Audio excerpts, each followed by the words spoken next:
இறையேசுவில் அன்பார்ந்தவர்களே, இறை சாயலில் படைக்கப்பட்ட ஒவ்வொரு மனிதனும் பிறருக்கு வாழ்வு தரக்கூடியவனாக இருக்கின்றார்.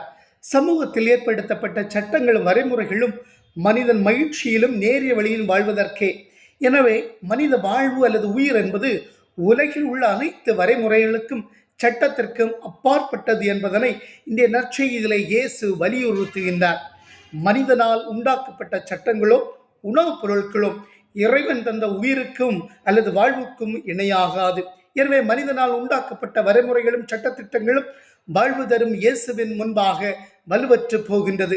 எனவே இயேசுவின் வாழ்வு தரும் வார்த்தையும் ஊட்டந்தர உணவாக வரும் நற்கருணையும் கிறிஸ்து அவனாக அவளா வாழ வழி வைக்கின்றது, பிறர் வாழ வழிகாட்டுகின்றது என்பதை உணர்ந்தவர்களாக மீட்பர் இயேசுவோடு பயணிப்போம். திருப்பாடல் 33:1, நீதிமான்களே ஆண்டவரில் களி கூறுங்கள், நீதி உள்ளோர் அவரை புகழ்வது பொருத்தமானதே.